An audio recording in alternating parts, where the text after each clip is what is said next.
প্রিয় দর্শক, আসসালামু আলাইকুম। কেমন আছেন আপনারা সবাই? আশা করি আল্লাহর রহমতে সবাই ভালোই আছেন। আজ আমি আপনাদের সাথে শেয়ার করব কবর সম্পর্কিত কিছু কথা, যা আমাদের সবার চিন্তা করা উচিত। আমাদের সবাইকে একদিন কবরে যেতে হবে এবং দুনিয়ার কাজের হিসাব দিতে হবে। সবাইকে একদিন মৃত্যু নামক স্বাদ গ্রহণ করতে হবে।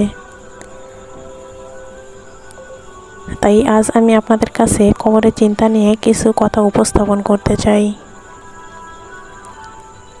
তাহলে চলুন ভিডিওটি শুরু করা যাক।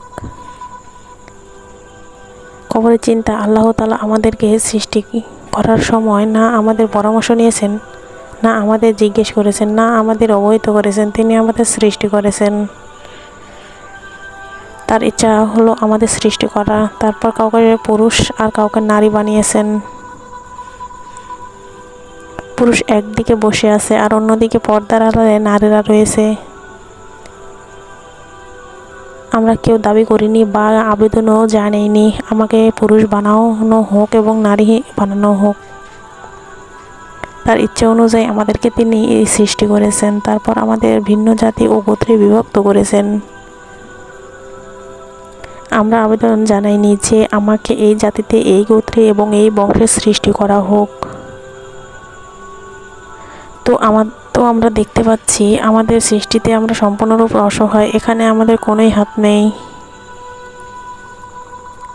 না উচ্চতায়, না রং রূপে, না কাঠামোতে, না লিঙ্গ পরিচয়, না বংশগোত্রে। দুনিয়াতে আগমন করে চোখ খুলে এক সময় জানতে পারলাম যে আমি ছেলে বা মেয়ে, আমার এই বংশ, এই আকার। তারপর যখন কিছু বুঝবুদ্ধি হলো, তখন ডান বাম ও সামনে পেছনে একটি জগৎ দেখতে পেলাম। এক জগৎ তো সেটি ছিল, সেখানে আমি 9 মাস কাটিয়েছি। তার কোনো স্মৃতি আমার মনে নেই। তারপরে এই জগতে এলাম, তখন এটাকে খুব সুন্দর ও মনোরম দেখতে পেলাম। উপত্যকা আছে, পাহাড়ও আছে, শ্যামলিমাও আছে, শুভ্রতাও রয়েছে। সাদা পাহাড়, কালো পাহাড়, কোথাও বিশাল বিস্তীর্ণ মাঠ, কোথাও ফুলের বাগান, কোথাও পাখির কলতান, কোথাও পশুর চেঁচামেচি। আমরা কোথা থেকে আসি এবং কোথা চলে যাই সেটা আমরা কেউ জানি না।